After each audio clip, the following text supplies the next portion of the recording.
नमस्कार, स्वागत है आप सभी का इन खबर में। 22 अप्रैल को पहलगाम में हुए आतंकी हमले के बाद पूरे दुनिया की नजर भारत और पाकिस्तान पे है और पूरी दुनिया की तमाम मीडिया तमाम तरह की बातें कर रही है।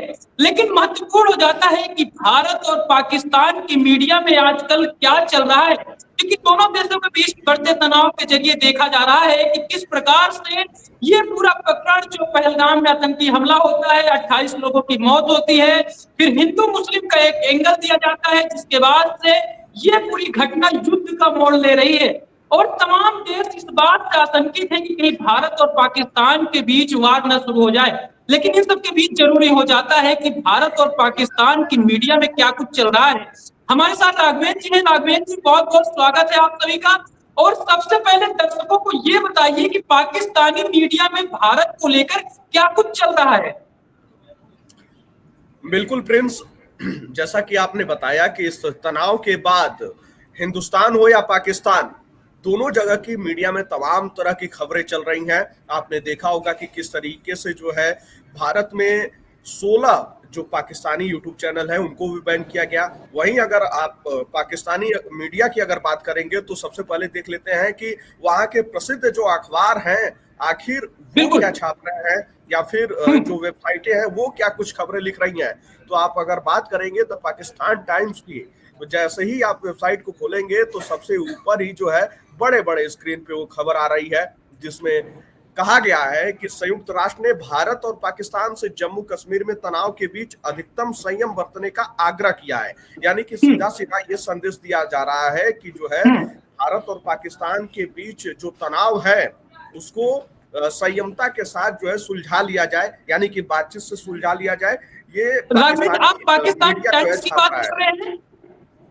बिल्कुल, द पाकिस्तान टाइम्स जो वेबसाइट है इनकी, उसकी मैं बात कर रहा हूँ। बिल्कुल, आपने द पाकिस्तान टाइम्स की बात की, जहां पर आप बोल रहे हैं कि तमाम जो देश है, यूएन है, वो सब पाकिस्तान और कहीं ना कहीं भारत को संयम बरतने की बात कर रहे हैं। द डॉन जो कि फेमस अखबार है, फेमस वेबसाइट भी उनका चलता है पाकिस्तान से, उसमें जो पहला आर्टिकल आप स्क्रीन पर अपने देख रहे होंगे कि चीन की तरफ से भी ये रिक्वेस्ट की गई है कि भारत और पाकिस्तान संयम बरतें, क्योंकि लगातार चौथे दिन आज भी एलओसी पर सीज फायर का उल्लंघन हो रहा है। और इस बात को भी कहा गया कि कहीं ना कहीं भारत पाकिस्तान को उकसा रहा है युद्ध के लिए, जिसके बाद से पूरा प्रकरण हो रहा है। लेकिन राघवेंद्र, ये जो द डॉन में सबसे पहली खबर छप रही है कि भारत और पाकिस्तान को युद्ध को लेकर संयम बरतना चाहिए, क्या चीन पाकिस्तान के साथ इन्वॉल्व होना चाहता है या चीन नहीं चाहता कि भारत पाकिस्तान के बीच युद्ध हो, जिसके बाद से कहीं ना कहीं पाकिस्तान की अर्थव्यवस्था और चीन की जो दोस्ती है उसमें दरार आ सकती है? देखिए, आपने जो है द डॉन का जिक्र किया है, मैं जिक्र कर दूं इसी खबर को लेकर। डेली टाइम्स जो वहां का जो है अखबार है, जो वेबसाइट है, उसने भी ये खबर छापी है कि China supports Pakistan calls for peaceful resolution with India. तो देखिए, कहीं ना कहीं ये संदेश दिया गया है और यहाँ ये लिखा गया है कि चीन ने पाकिस्तान का समर्थन किया, भारत के साथ शांतिपूर्ण समाधान का आह्वान किया गया। तो देखिए, यहाँ पे जो ये बताया गया है कि चीन का जो है पाकिस्तान का जो है चीन समर्थन कर रहा है। अब देखिए, जो इस आतंकी हमले के बाद जो ये पूरा तनाव हुआ था, उस तनाव के बाद जिस तरीके से जो है दोनों देशों के बीच जो है जो तनाव पैदा हुआ है, उस तनाव के बाद जो है चीन ने जो है पाकिस्तान के साथ संपूर्ण समर्थन जताया है। वहीं चीनी विदेश मंत्री वांग यी ने पाकिस्तान के विदेश मंत्री इसाक डार से जो है बात भी की और कहा कि चीन पाकिस्तान के अपने क्षेत्र की रक्षा करने के अधिकार का समर्थन करता है। वहीं उन्होंने दोनों देशों से संयम बरतने और बातचीत के जरिए मुद्दे को सुलझाने पर जोर दिया है। तो इस खबर को भी जो है डेली टाइम्स ने छापा है और जैसा कि बिल्कुल, कहीं ना कहीं जो जितने भी अखबार हैं वो लोग इन सब खबरों को प्राथमिकता दे रहे। पहलगाम अटैक, उसके बाद से जो तमाम देशों की प्रतिक्रिया है उसको बढ़ावा दे रहे। लेकिन एक मुद्दे पर बात और कर लेते हैं राघवेंद्र, क्योंकि द एक्सप्रेस ट्रिब्यून की तरफ से जो खबर छपी, मैं अगर पढ़ के बताऊं, क्योंकि जो सिंधु जल समझौता था उसको रोक दिया गया, उसके बाद से देश के ही कुछ लोग थे जो कह रहे थे कि इसका पाकिस्तान में कुछ प्रभाव नहीं पड़ने वाला। लेकिन द एक्सप्रेस ट्रिब्यून की तरफ जो खबर छुपी, अगर मैं उसको पढ़ूं, पीएम शहनवाज समन सीसीआई मीटिंग टुडे एज कनाल प्रोटेस्ट कंटिन्यू। इसका मतलब आप समझ रहे हैं, क्योंकि जब सिंध प्रांत से ये बात आई कि जो सिंध जल समझौता है उसका पानी रोक दिया जाएगा, उसके बाद से पाकिस्तान के अंदर खाने कहीं न कहीं खलबली मचने लगी। क्योंकि पंजाब प्रांत है वो पानी अपनी तरफ लाना चाहता है और वो 6 और नहर बनाना चाहता है, जिसके बाद से सिंध प्रांत की चिंताएं बढ़ गई है। क्योंकि ऑलरेडी जब पंजाब प्रांत से सिंधु नदी का पानी होकर जाता था तो कम पानी सिंध प्रांत को मिलता था, लेकिन जब 6 नहर और बना दी जाएंगी तो उसके बाद से सिंध का काम तमाम जाएगा। जिसके बाद से लगातार मीटिंगें चल रही, मीटिंगों का दौर चल रहा है, लगातार पूरे सिंध प्रांत में प्रोटेस्ट चल रहा है। राघवेंद्र, बिल्कुल। देखिए, सिंधु समझौता का आपने जिक्र किया। देखिए, अगर इससे अगर पाकिस्तान में दिक्कत नहीं होती तो फिर पाकिस्तानी प्रधानमंत्री को ये कहने की जरूरत नहीं पड़ती, या फिर पाकिस्तान की आवाम को ये कहने की जरूरत नहीं पड़ती कि जो ये समझौता रद्द किया गया है इसको एक वार के रूप में देखा जा रहा है। तो अगर जो है ये समझौता रद्द करने से अगर वहां पे कोई प्रभाव नहीं पड़ता तो फिर ये बात कहने की जरूरत पाकिस्तान को पड़ती ही नहीं, प्रिंस। बिल्कुल बिल्कुल राघवेंद्र, और कहीं ना कहीं ये खलबलाहट दिख रही है। और एक खबर ये भी छप रही कि सिंध प्रांत से अगर देखा जाए, पाकिस्तान प्रांत से देखा जाए, जो सोशल मीडिया पर वीडियो जाए कि कहा गया पहले जो पानी रोक दिया गया, भारत की तरफ से पानी रोक दिया गया, फिर एक बार ही पानी इतना छोड़ा गया कि कई गांव डूब गए और कहीं ना कहीं इमरजेंसी लगानी पड़ी। और ये सारी खबरें पाकिस्तान के जो अखबार है वहां पर छपी और सोशल मीडिया पर लगातार चर्चा का विषय रही। राघवेंद्र, बिल्कुल चर्चा का विषय रही, और सबसे खास बात यह है कि पाकिस्तान जिस हिसाब से सोच रहा था उससे कहीं ऊपर उठकर जो है भारत ने अपने जो है स्ट्रेटजी में बदलाव किया और वहां पे बाढ़ जैसी स्थिति भी उत्पन्न हो गई। तो देखिए, कहीं ना कहीं इस चीज का पूरा प्रभाव जो है पाकिस्तान में पड़ रहा है, और पाकिस्तान की सरकार और आवाम भी इस बात को समझ रही है कि अगर इस तरीके के हालात बने रहे तो आखिर नुकसान किसको हो सकता है। और जिस तरीके से सीमाओं पे तनावपूर्ण स्थिति है, दोनों तरफ से जो लगातार तैयारियां चल रही हैं उसको लेकर भी पाकिस्तान के अंदर खलबली मची हुई है। तभी आप देख पा रहे होंगे कि किस तरीके से वहां के अखबारों में और मीडिया में जो है वहां की हेडलाइनें क्या कुछ कह रही हैं कि शांति व्यवस्था कायम रखी जाए, बातचीत से जो है मामले को सुलझाया जाए। तो इन तमाम चीजों पर जोर दिया जा रहा है। देखिए बिल्कुल राजवंत, और कहीं ना कहीं भारत की तरफ से जो एक्शन लिया गया कि 16 यूट्यूबर जो पाकिस्तान के, उन पर एक्शन लिया जाए, तमाम प्रक्रियाएं चल रही। उसके बाद से पाकिस्तान में भी कहीं ना कहीं खलबली मच चुकी है। क्योंकि आप द डॉन का आर्टिकल उठाकर देख लीजिए, उसकी फ्रंट पेज पे जो खबर छपी है कि 16 Pakistani YouTube channels band in India after Pahalgam attack. इसके बाद से और तमाम अखबार देखेंगे, द एक्सप्रेस ट्रिब्यून देखेंगे, द पाकिस्तान टाइम्स देखेंगे, हर जगह ये खबर छपी हुई है। और कहीं ना कहीं इसकी वजह से खलबली भी मची हुई, क्योंकि लगातार जब देख रहे थे टीवी चैनलों पे, भारतीय टीवी चैनलों पे जो पाकिस्तान से पत्रकार या यूट्यूब चैनल जुड़ रहे थे वो कहीं ना कहीं जहर उगलने का काम कर रहे थे। राघवेंद्र, बिल्कुल, अभी आपने जो है 16 यूट्यूब चैनलों का भी जिक्र किया, वहीं सिंधु समझौते का भी आपने जिक्र किया है, तो वहीं शुरू कर देता हूं मैं। आपने कहा कि क्या प्रभाव पड़ रहा है, कोई प्रभाव है कि नहीं है। देखिए, जो है प्रिंस, मैं आपको बता दूं कि हर एक अखबार ने, आपने भी बताया कि जिस हिसाब से बैठकें बुलाई जा रही हैं, डेली टाइम्स ने खुद छापा है कि जो है सिंध में हर विवाद को सुलझाने के लिए प्रधानमंत्री ने तत्काल बैठक बुलाई है। पाकिस्तानी प्रधानमंत्री लगातार बैठक पे बैठक कर रहे हैं, अगर उससे फर्क ही नहीं पड़ता तो फिर ये बैठक बुलाई ही नहीं जाती। इस पूरे नहर मुद्दे पर विचार करने के लिए सीसीआई की आपातकालीन बैठक बुलाई गई थी, जिसमें वरिष्ठ मंत्री शारजील मेमन भी बैठक की पुष्टि किए थे। और जो है 2 मई को जो बैठक होने वाली थी उसके जगह जो है वो बैठक आज हो रही है। तो ये तमाम चीजें जो अंदर हो रही हैं, बिल्कुल राघवेंद्र, क्योंकि जो भारत की तरफ से पानी रोक दिया गया और ऑलरेडी सिंध प्रांत को पानी जो कम मिल रहा था, उसके बाद सिंध प्रांत में कहीं ना कहीं प्रदर्शन हो रहा था, खलबली मच गई थी। और उसकी वजह से कहीं ना कहीं जो 2 मई को ये बैठक होने वाली थी उसको आज ही बुला लिया गया, 28 अप्रैल को। 28 अप्रैल को। और मेमन ने यह भी कहा कि सरकार मामले को सुलझाने के लिए तत्काल सत्र बुलाने का अनुरोध किया है, और उन्होंने विश्वास जताया कि आज ही इस पूरे मुद्दे का समाधान हो जाएगा, जिससे चल रहा तनाव खत्म हो जाए। वहीं जो है इन तमाम चीजों को लेकर जो है विस्तृत रूप से चर्चा हुई, और उसके बाद जो है निर्णय लेने की बात कही गई है। तो देखिए, कहीं ना कहीं खलबली मची हुई है, तभी जो है इन तमाम चीजों पे चर्चा हो रही है।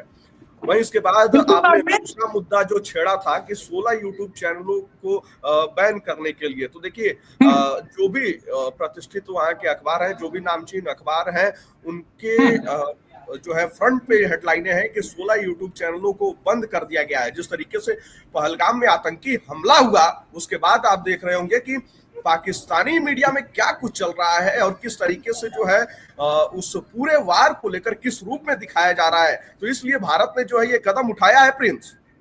बिल्कुल राघवेंद्र, और कहीं कि पाकिस्तानियों में और पाकिस्तानी यूट्यूब चैनल है और उनके ओनर हैं, उनमें खलबली मच चुकी है किस प्रकार से भारत के प्रोपेगेंडा को लोग एक बिल्ड कर पाएंगे। अगर कल का मैं एक घटना बताऊं कि एक प्रतिष्ठित न्यूज चैनल है, उसमें डिबेट चल रही थी, तो उसमें एक यूट्यूब चैनल के ओनर को जोड़ा गया था, उसमें यूट्यूबर को जोड़ा गया था, जिसके बाद से वो उसमें एंकर जो है उसको धमकी दे रहा था कि आप अपनी लोकेशन बताइए, कहां पर है आतंकवादी, आके आपको वहीं पर मार देंगे। तो इस प्रकार की धमकियां आ रही थी, जिसके बाद से सूचना प्रसारण मंत्रालय की तरफ से एक महीने की निर्णय लिया जाता है और 16 यूट्यूब चैनल जो पाकिस्तान के हैं, जहर करने का काम कर रहे थे और कहने की प्रोपेगेंडा साबित करने की कोशिश कर रहे थे, उनको बैन कर दिया गया। अगर एक बार एक जगह पे और नजर डालें, क्योंकि पहलगाम आतंकी हमले के बाद लगातार भारत की मीडिया हो, अखबार हो, तमाम वेबसाइट हो, या फिर पाकिस्तान की बात करें, हर जगह पहलगाम आतंकी हमले से संबंधित खबरों पर चर्चा हो रही है। अगर द एक्सप्रेस ट्रिब्यून की बात करें तो एक खबर और छपी और प्रधानमंत्री मोदी की मैं यहाँ पे आपको बता दूं कि जो आपने कहा कि पाकिस्तान इन तमाम चीजों को दिखा रहा है, देखिए सबसे बड़ी बात यह है ना कि जब पहलगाम में आतंकी हमला हुआ तो इसको आप कहां से जोड़कर देखेंगे? पाकिस्तान से ही, क्योंकि आतंकवादियों का सरगना है पाकिस्तान। बिल्कुल तो बिल्कुल पाकिस्तान से जब जोड़कर देखने लगा आदमी, तो विश्व पटल पे पाकिस्तान की छवि खराब होने लगी। जब ये छवि खराब होने लगी तो फिर पाकिस्तान को लगा कि आखिर अपने छवि को कैसे सुधारा जाए। तो इन तमाम बिल्कुल चीजों पर कहीं ना जिक्र करते हुए कहीं और इसका अपने सबूत भी छवि को, तस्वीर को साफ करने के लिए पाकिस्तान के तमाम जो चैनल थे उस पर काम कर रहे थे, अपना दामन साफ करने के लिए जो है, और भारत में माहौल बिगाड़ने के लिए उस हिसाब से जो है काम कर रहे थे, उसमें कोई कोर कसर ही नहीं छोड़ रहे थे। इसलिए जो है पाकिस्तानी न्यूज चैनल और यूट्यूबर्स इसका हिस्सा बने हुए थे। तो भारत ने पाकिस्तान की नापाक साजिश पर पलटवार किया है, भारत के खिलाफ दुष्प्रचार कर रहे उन कई न्यूज चैनलों और यूट्यूब चैनलों की बोलती बंद कर दी गई है प्रिंस। बिल्कुल राघवेंद्र, और कहीं ना कहीं राजनीतिक नेता जो है और मीडिया दोनों एक साथ काम कर रहे थे, क्योंकि जब पहलगाम आतंकी हमला हुआ उसके बाद से भारत की तरफ से पाकिस्तान पर आरोप लगाए गए और तथ्य भी सामने रखे गए, लेकिन उस समय पाकिस्तान की भक्ति देता रहा और इस बात को स्वीकार करने से मना करता रहा। लेकिन अब पाकिस्तान के प्रधानमंत्री खुद कैमरे के सामने आकर इस बात को स्वीकार करते हैं कि चीन को बुलाइए और रूस को बुलाइए और उनके सामने इस बात की जांच करवाइए कि आतंकी हमले में क्या पाकिस्तान का हाथ था या नहीं। पहले इनकार कर रहे थे, लेकिन अब साथ देने का काम करने की कोशिश कर रहे हैं और मीडिया भी कहीं ना कहीं उस तरह दिखा भी रही है। लेकिन एक्सप्रेस ट्रिब्यून की बात करें तो सबसे बड़ी बात यह है कि जो आतंकी संगठन है टीआरएफ, द रेसिडेंट्स फ्रंट जो है, उसने सबसे पहले जब ये आतंकी हमला हुआ तो इसकी जिम्मेदारी ले लिया। लेकिन जैसे ही जो है ये पूरा मामला जोर शोर से उठा और जब ये बात उठने लगी कि इसका बदला अब हिंदुस्तान लेकर रहेगा, और जो 5 बड़े फैसले लिए गए भारत सरकार द्वारा जो है, तो उसके बाद टीआरएफ जो है इस पूरे मुद्दे से अपने आप को भटकाने लगा, इनकार करने लगा, अपने आप को बाहर करने लगा। तो देखिए कहीं ना कहीं वो बदलाव देखने को मिला, वो दबाव देखने को मिला है। टीआरएफ ने सबसे पहले आखिर इस पूरे आतंकी हमले की जिम्मेदारी क्यों ली? बिल्कुल राघवेंद्र, और अगर बात करें मैं बार बार बात को रोक रहा हूं, लेकिन द एक्सप्रेस ट्रिब्यून की बात करें तो प्रधानमंत्री नरेंद्र मोदी की बड़ी सी एक फोटो लगाकर उसमें लिखा जाता है कि प्रधानमंत्री नरेंद्र मोदी पहलगाम के बाद जो आतंकी हमला हुआ उसके बाद युद्ध को कहीं ना कहीं प्राथमिकता दे रहे हैं, वो रोकने का प्रयास नहीं कर रहे हैं। तो इसका मतलब कहीं ना कहीं पाकिस्तानियों में और पाकिस्तान की मीडिया में इस बात की खलबलाहट है कि जिस प्रकार से भारत में युद्धाभ्यास हो रहे हैं, तैयारियां चल रही हैं, राफेल खरीदने की बात हो रही है, उसके बाद से पाकिस्तानियों में खलबलाहट मच गई है कि युद्ध होना तो तय है। राघवेंद्र, बिल्कुल वो कहीं ना कहीं अंदर खाने इस बात को लेकर बवाल मचा हुआ है, खलबली मची हुई है। तभी जो है आपातकालीन बैठकों का दौर चल रहा है प्रिंस। जैसे कि आपने देखा कि वहां के अखबार क्या छाप रहे हैं और वहां अंदर खाने क्या कुछ चल रहा है, किस तरीके से जो है वहां बड़े बड़े मंत्रियों के परिवार जो है पाकिस्तान छोड़कर विदेशों में जाने लगे हैं। बिल्कुल राकन, तमाम जो सेना के जनरल हैं या फिर नेता बात करें, नेताओं की फैमिली वाले सब कहीं ना कहीं पाकिस्तान को छोड़कर बाहर जाने लगे हैं। अब बात करें कि जो पूरा प्रकरण था, जिस मुद्दे पर हम लोग बात कर रहे थे, उस पूरे मुद्दे का सार जो था कि कहीं ना कहीं पाकिस्तान की जो मीडिया है, हर एक अखबार में, हर एक टीवी चैनल में, हर एक सोशल मीडिया पे एक ही बात की चर्चा है कि पहलगाम आतंकी हमले के बाद भारत चुप बैठने वाला नहीं है और कहीं ना कहीं युद्ध छिड़ने वाले, जिसकी बात तमाम देश, यूनाइटेड नेशन, तमाम लोग इस बात का प्रयास कर रहे हैं। चाहे ईरान की बात करें, ईरान आगे आकर कहता है कि हम मध्यस्थता कराने के लिए तैयार है। उसके बाद चीन भी कहीं ना कहीं तैयार कहता है कि जिस प्रकार से 4 दिनों से एलओसी पर सीज फायर का उल्लंघन हो रहा है, उसके बाद से दोनों देशों को कहीं ना कहीं संयम रखना चाहिए। लेकिन आने वाले समय में ये बात क्लियर हो पाएगी कि क्या युद्ध की स्थिति बन पाती है, क्या भारत और पाकिस्तान के बीच युद्ध होगा, क्योंकि जिस प्रकार से हथियार, राफेल और तमाम लड़ाकू विमान खरीदे जा रहे हैं, उसके बाद से कहीं ना कहीं स्थिति बन रही है। लेकिन आप क्या सोचते हैं, हमें कमेंट बॉक्स पर जरूर बताएं। धन्यवाद।